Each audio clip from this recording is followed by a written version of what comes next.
Welcome, everyone. We're back with another recruiting episode, and I'm so excited for my guest today because we are talking about sales recruiting. And I know being in sales is a really hot job for a lot of people. And so I am so happy to have Mary Kate Beck with us from, I think, probably one of the biggest organizations on the world in the world, Salesforce. I know a lot of people utilize Salesforce. They know who Salesforce is. And so I am so happy to have you here sharing your tips and your wisdom about your company, but also just as a recruiter, your own experience and what you've learned across the way to help candidates be successful. So thank you so much, Mary Kate, for being here with us. Yeah, of course, Julia. It's a pleasure. I'm glad that you reached out, and Salesforce is a force to be reckoned with. So, massive company, but still like a small family feel. So, you're Yes. not just a number, which is good. Yes. Oh, I love hearing that because I know that that is a really big deal right now in the hiring process. People want to know that they're going to be valued at the company. So I'm glad that even a company as big as Salesforce is really thinking about that when it comes to their candidates and their employees. Yeah. All right, let's just get right into it. So, can you tell us a little bit about your role and kind of what you're recruiting for and some of your experience as well? I think would be great for people to know. Sure, absolutely. So I'll kick it off kind of with previous experience and how I landed at Salesforce, and then talk a little bit more about the day to day. So I started off in agency recruiting, which I think is a very common path for people to move from agency to corporate recruiting. So I started at a female run boutique recruiting firm in Chicago. It's called Bottom Line Recruiting, and there were about 4 or 5 of us, like recruiting day to day. So it was a huge shift moving from, agency life to corporate. But I was at the agency for about 3 years and I loved it, had great success, but it was one of those areas where you don't get to become an expert about the companies that you're recruiting for. You really only have a surface level understanding about the company's details, a lot of questions that I couldn't answer just because I don't work there every Right. day. So after about 3 years of doing it, I was kind of getting the urge to recruit for a company that, I was working for, moved to the corporate side. And it was also important for me to recruit for a company that people would be really excited about, a lot of passion behind the company. So Yeah. I was referred into Salesforce. It was kind of funny. Nice. My friend referred me in. She's like, "Hey, I see you posting on LinkedIn about recruiting for sales positions. We're always hiring for recruiters. If you want to add me as your referral, feel free." And at Yes. first I turned her down. I said No. no. I said no because I was genuinely happy, like with my firm. I loved the women that I was rolling up to. They taught me everything that I know. Um, but I did sleep on it for like a night or so and went back to my friend and said, when Salesforce comes knocking, like I'd be a fool not to at least have a conversation. So submitted an application, went through the interview process, and the rest is kind of history. So I started off in more of a sourcing position, which is like supporting recruiters, finding passive talent, messaging people on LinkedIn. But it really taught me to master the sales Mm. profiles of what we typically look for before being promoted into, full cycle recruiting, owning that relationship with the hiring teams and the Mm. candidates. So I've been in a full capacity recruiting role for about 2 years now with Salesforce. The roles that I recruit for, we do it more based on geographic territory Mm. and the level of account executive. So I know you mentioned on my LinkedIn seeing Utah. So I recruit for Utah, Colorado, and Texas, all the friendly states. So everyone's very easy to talk to in my territories. So account executives, so full cycle sales reps, usually a minimum of about 3 to 4 years of closing experience. And then I recruit all the way up to like our higher level commercial roles. So people that usually have like 10 to 15 years of Mm. experience. Okay. Okay. Oh my gosh. I love that. Okay. I have to say really quick, having a referral into the company is so great. So Salesforce honors those referrals. Some companies don't, but you guys do that. Yeah, I'd That's awesome. say about 50%. I could be wrong on the statistics, but roughly 50% of our hires do come from referrals. Wow. And then we do have an SLA around processing referral applications. So it's now 7 days they have to be processed. So when we see a referral come in, it's top of the stack. Recruiters are notified. And then you have 7 days to either accept and set up a phone conversation or decline that application if for some reason they're not a fit. Okay. Okay. That's so good to know. So for those listening, those referrals for some companies, that's really going to kick you ahead in the process. So if you can do it, do it. Yeah, It's even definitely if it's worth just a it. friend of a friend. Like my referral, it was just a friend from high school. We hadn't been connected in, several years, but it was one of those things where it's a win-win for everybody. You get a Yeah. referral on your application, and then that person that referred you in gets like a tiny referral bonus. So Yeah, incentives for nice. everybody. Yes. Oh, I love hearing that. Okay, I want to talk about the great resignation because I know that's been such a hot topic across the world of work and recruiting and all of that. And I would love to know kind of your perspective if Salesforce has been impacted by that at all. Have you seen it shift and change the way you guys are doing things? Yeah, it is very interesting. So not we haven't been exponentially impacted by the great resignation. I know other industries, like the hospitality industry and other industries where there's just not as much stability. I think people are really reevaluating, is this something that I want to do long term? Is this economy proof? Is it pandemic proof? So Yes. people really had to reevaluate when the pandemic hit. So for sales, luckily, that was a really easy transition for people to move remotely. I like to think of it as the great relocation, honestly. It really depends on what's important to people. So on one end of the spectrum, it can be very competitive because we are remote. So if you're going to be doing remote sales and a startup knocks on your door and they can, throw you a big paycheck because they just got funding, odds are we might lose out from a compensation standpoint because some people just don't feel like working for a big organization, if they're going to be working from their couch anyways. So Right.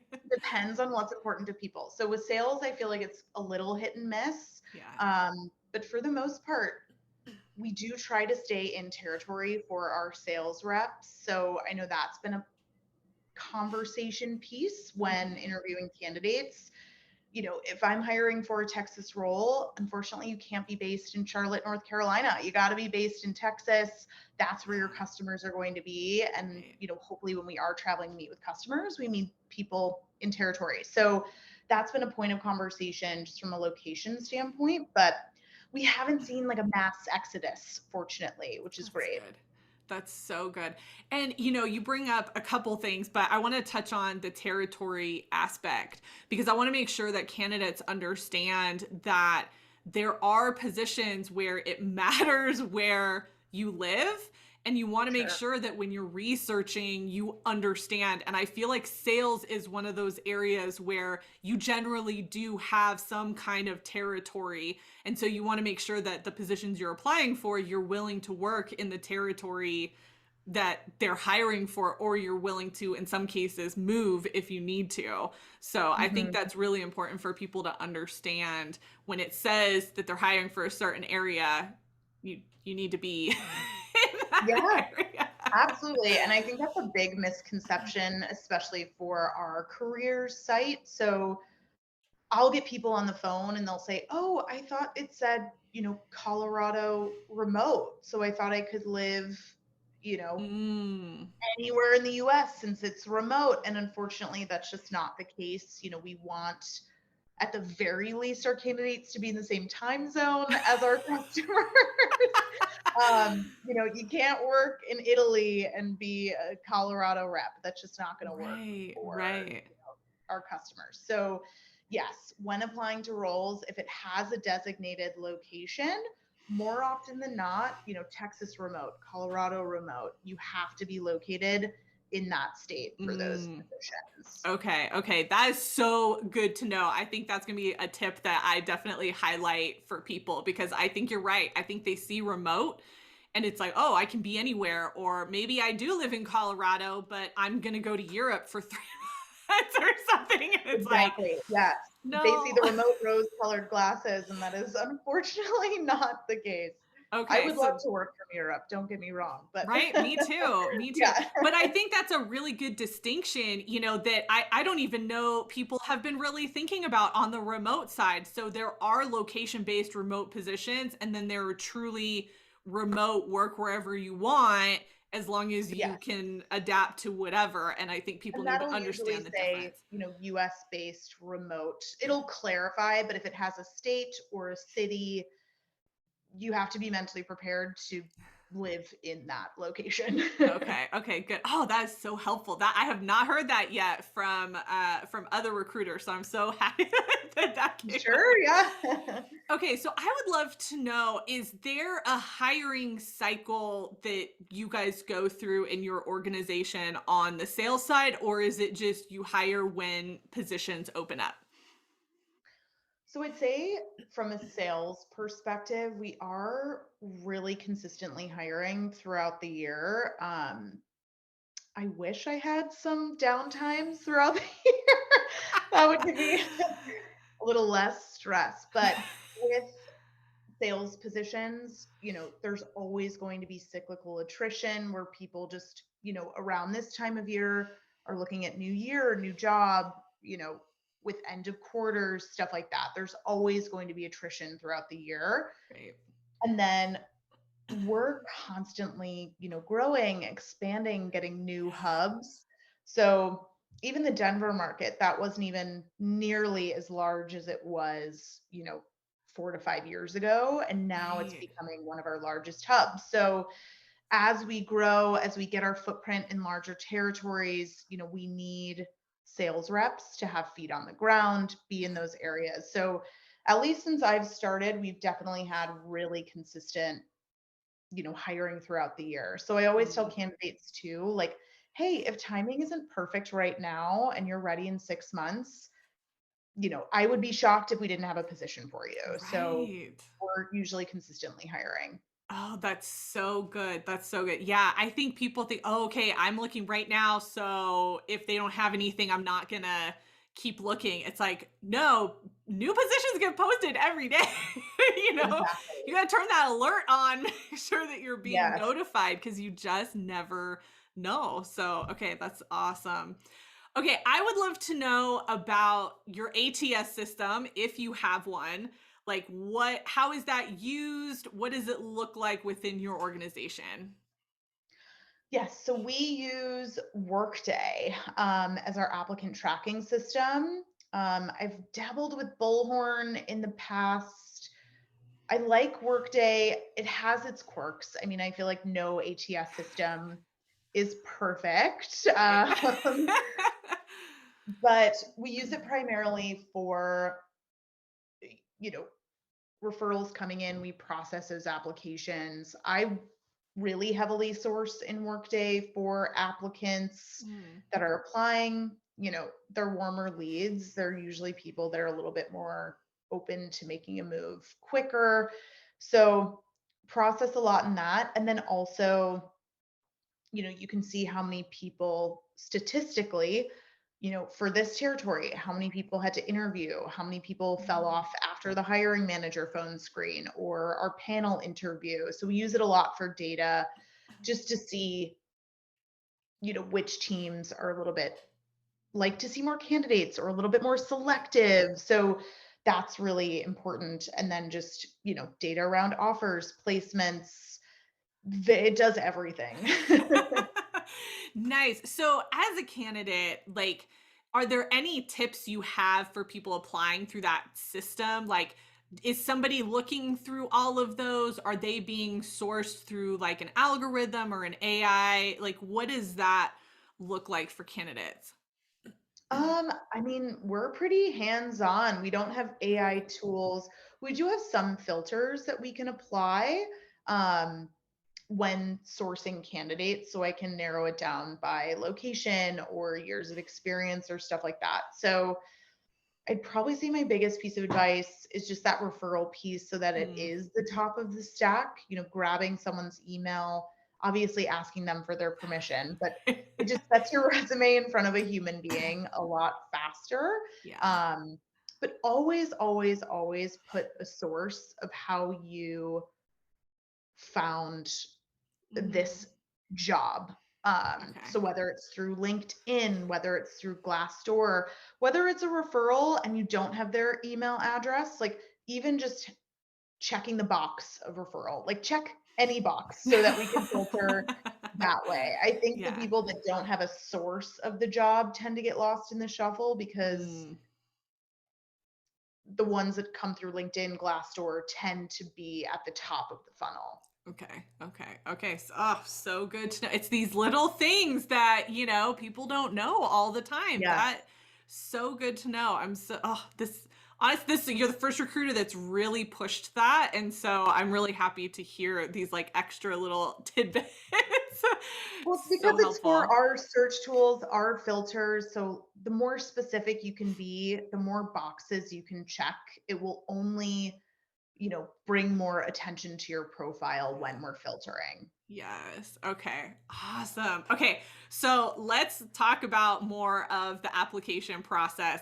What about resumes? What are you looking for? What do you wish candidates would have on their resume?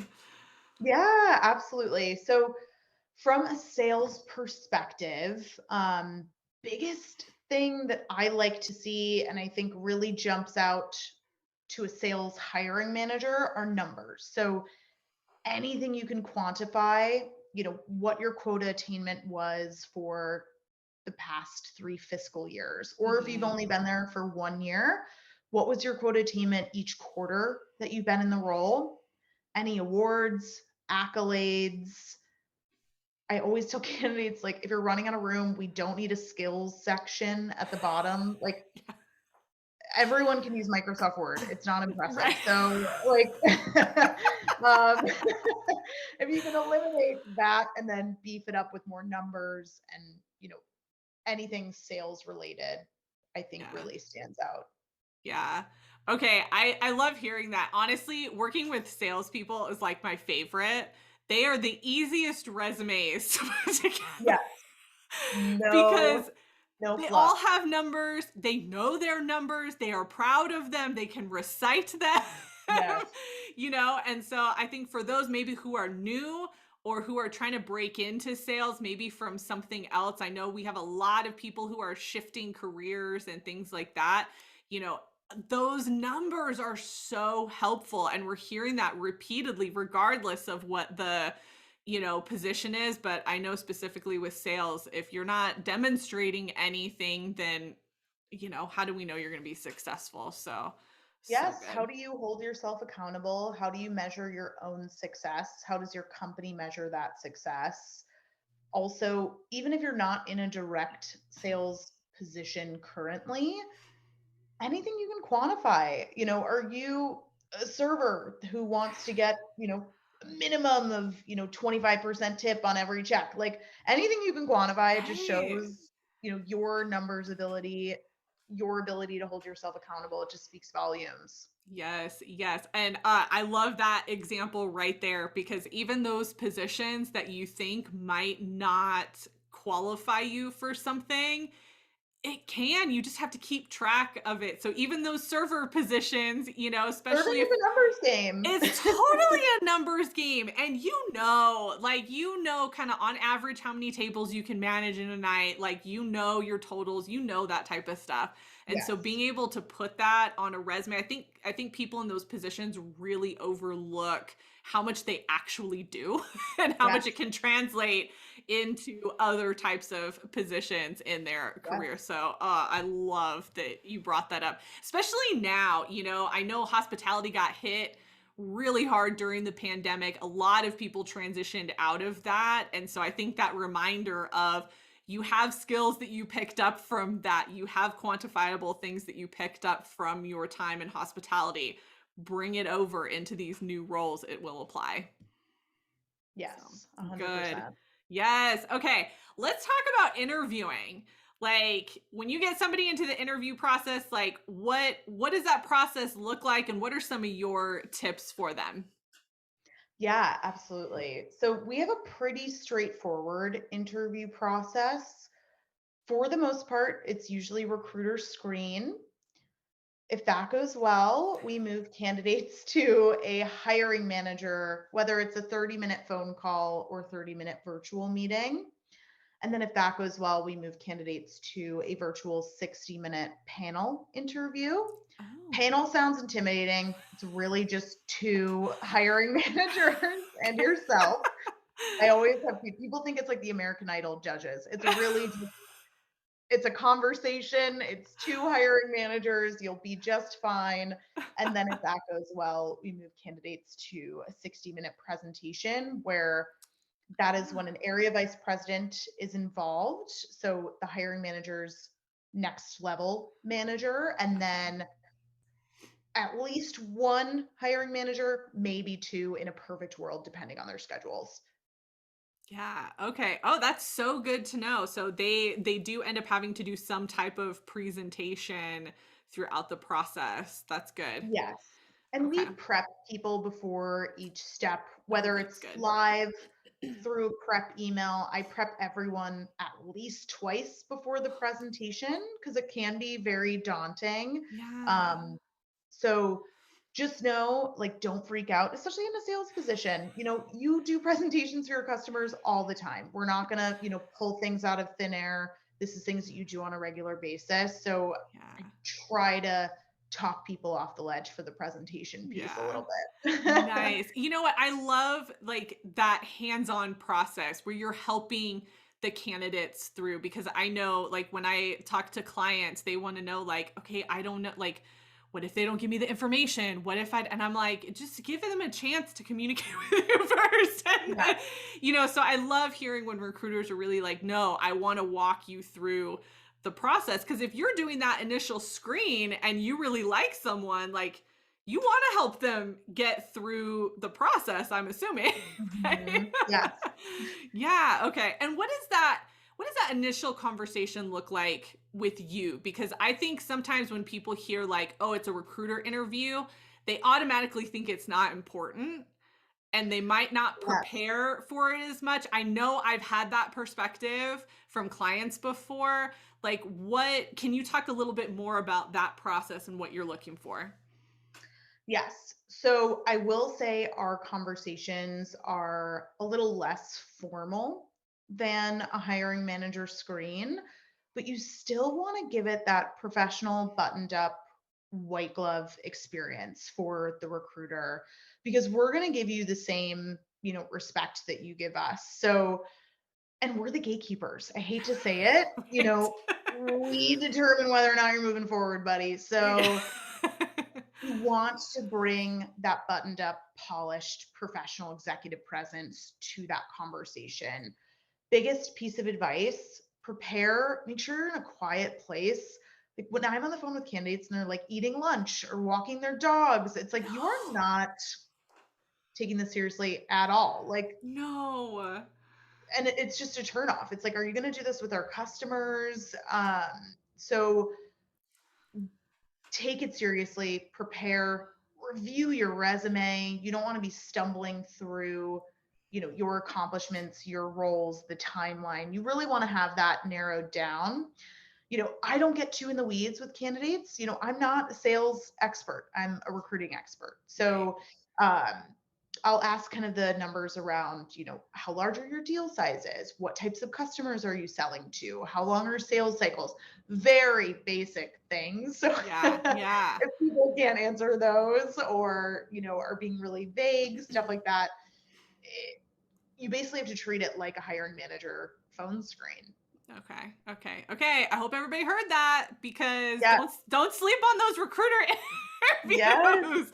I love that. You're the gatekeeper. I think that's the perfect way to say that. It's heavy lies the crown, let me tell you. Just That's kidding. awesome. But No, that's yeah, great. I have friends that are like, it's just a recruiter screen. I'm like, no, it's not. You really have to bring it, because we also talk to so many people on a daily, weekly basis. You want to set yourself apart as well. Right.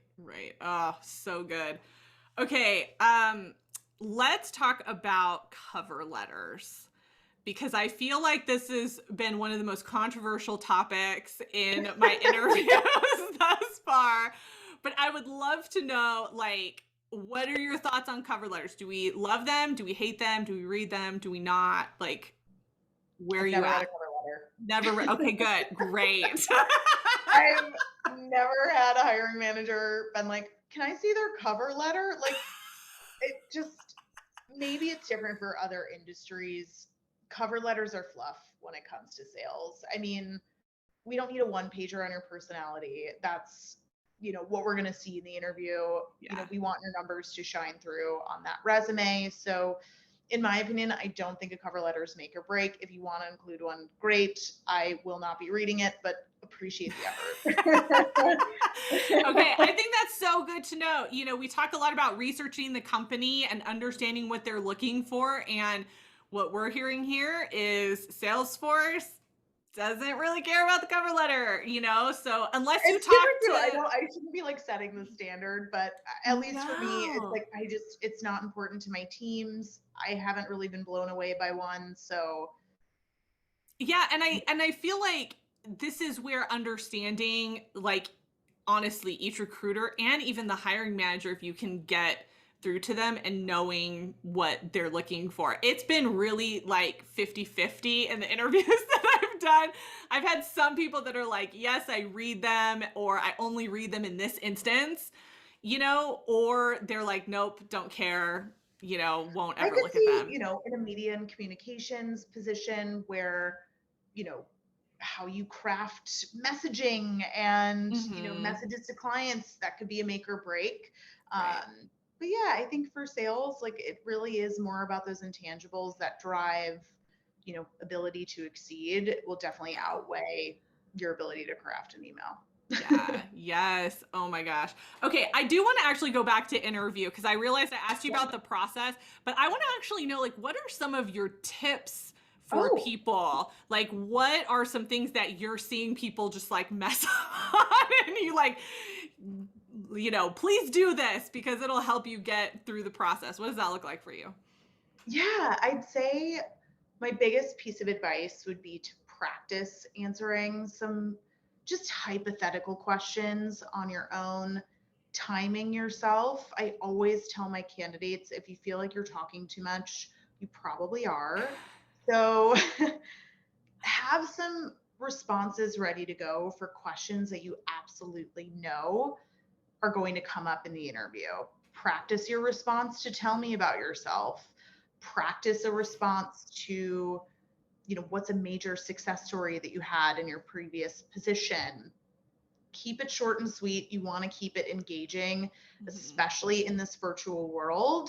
Our attention spans are not as long as they used to be as they were in person. So Yeah. keeping it engaging, definitely having a solid response for, we always say, why Salesforce. So I always see candidates miss the mark when they talk about why not their current company, not necessarily how Salesforce fits into their long-term career goals. So you really want to have thoughtful answers around what you can bring to the table, what this company can provide for you long term, Mm-hmm. and really how you're going to invest, long term. We're not looking to hire someone for 12 months. We want this to be a career move for people. So that's really crucial. And then just at the end, please, please, please have 2 to 3 questions at the end. Please have at least one question about the role and one question about the interviewers. Yeah. Um, if you don't have any questions, red flag, major red flag. You're making a huge career move. You don't have any questions. Right. Zero. Oh my gosh. Yes, such good advice. I'm so glad that you said that. I think you're the probably the second person that said that as well. Like you want to have some questions and Please have one thoughtful. question. Yeah, like thoughtful questions, Yeah. something that's actually going to help you decide, is this a place you want to be? Yes. Like, yeah. So, And oh, so reaching great. out to people that are currently at the company, currently in the role, have a coffee chat with them. It doesn't have to be a super formal, networking conversation, but pick their brain. That'll help questions, cultivate in your brain. So, really, really great bonus if you can talk to someone who's in the current role, just to get their perspective. Yeah. Yeah. Oh, I love that. Oh my gosh, so good. And LinkedIn obviously is the place where you can find those people and try to Yeah. connect with them. Like it's right there. It's right there for you. And I feel like most people are open to having that conversation and being a resource. They were probably in your shoes a year or two ago interviewing for Yeah. Salesforce themselves. So I think it's a great touch. And then, they tell their managers, like, hey, Julia reached out to me. She's really invested in this interview process. It just goes to show how excited you are about the opportunity and Right. how seriously you're taking it. Right. Oh, so good. I love that. Oh my gosh. Okay. What is something that you think job seekers should be doing but aren't doing? Well, I mean, I should be looking at every single application that comes in. I am not. From a job seeker perspective, that was your question? Yeah. So, if you were giving advice to a job seeker, like, what do you think they need to be doing on their end that maybe you're not seeing as much of, but you wish you were? I mean, honestly, that networking piece, humanizing the experience as much as possible. Yes. Because, like I said, it is really easy for applications to get lost in the shuffle. So, if there is a company that you are excited about, whether you've applied or not, connect with a few people from that company, set up conversations. They can put in good words for you. Mm. I'd probably say get focused on the companies that you're excited about. Um, it can be really discouraging when you apply to 30 companies and you're not really excited about any of them. That'll shine through in the interview process Right. as well. So, really narrow it down to the companies that you're excited about that you want to apply for. And then that way you can invest your time in researching, networking, and preparing for those interviews, which will just better Mhm. your chance of getting that opportunity. Yes. Okay. I love this advice, and I hope that everybody heard that because when I see people talk about, I applied to hundreds of positions and all of that, I'm like, oh, that's not it. That is not the flex Mhm. that you think it is. That for me as a career coach, I'm like, red flag. You have Yes. no idea what you're looking for, you have no idea who you are. You are not honed in enough. So you're likely applying out of like desperation or something is going on to where you can't focus in. And people don't like hearing that, right? Like I get the other side of it where it's like, yeah, but there's nothing out there, blah, blah, blah. I'm like, not true. Mhm. Especially right now, there are a lot of positions open, but being targeted and tailored is so much better for you, just your own like mental health in the applying How do process. you keep track of all those applications? Oh my gosh. But it tells me as a career coach, and I'm sure you as a recruiter, that you're not tailoring the positions and you're probably not applying to the right positions, which is why then you're being rejected from so many. So I'm always like, less is more. Mhm. Less is more when it comes to applying. Like, find those like top maybe 3 to 5 companies that you're really into and then a couple of different functional areas that you know you could go into and tailor for that and just keep going. It's a process. It's not going to happen overnight, but the more that you're tailored, the easier it is to say, this is a really great role for me. And you'll go hard trying to figure out how to get in with that specific role. Absolutely. And I always ask candidates, how are other conversations going? And hiring managers ask that too. Like, hey, who else are they interviewing with? And if you Right. tell a hiring manager you're interviewing with 10 other companies, like, red flag, red flag, red flag. Like, Right. Right. we want to know that we are a top contender. We don't want to be competing with 10 other offers, stuff like that. So, Yeah. yeah, narrow it down. I don't know how Yes. people keep track of all of that. I don't So, either. It's so hard. yeah. Oh my gosh. Okay. Any other like last thoughts or tips that you have that you want to share with people? Gosh, I mean, like, this is a great step, like listening to podcasts, listening to, interviews with people in fields that you're really passionate about, reading books, audiobooks, really just like learning about that field, especially if you're in the thick of interviewing. It can be Mm, really overwhelming, typing in top 10 questions to ask in an interview, and then you get right. so many different responses. So any way that you can, watch videos, read books, listen to podcasts to become more of an expert in your field, learn new things, make yourself more well-rounded as a professional, I think is a really, really great asset. And it shows, interviewers, hey, I'm not afraid to go that extra mile. I'm not afraid to teach myself new things, Right. especially if you're coming from a different industry. Yeah. Oh my gosh. I love that. Mary Kate, thank you so much for all the information and the tips that you shared. This was so great. How can people connect with you if they want to know more about Salesforce and more about specifically sales recruiting within Salesforce? Yes, absolutely. So send me a connection on LinkedIn. I'm very, very active. Send me a personal message. If there's any role that you're interested, I always tell candidates, send me the job description. If I'm not aligned to it directly, I'm happy to connect you with the recruiters that are tied to those roles. Um, I have a personal website. I was telling Julia before this, I am a stand-up comedian outside Yes. of work. So Yes. you can find all of my upcoming shows. I am based in Chicago. My website is mkbcomedy.com and Yes. Instagram, all over the socials at mkb.comedy. Always happy to connect. Yes, and I will link all of that into the blog post for this episode because I think it's so cool that you're a comedian.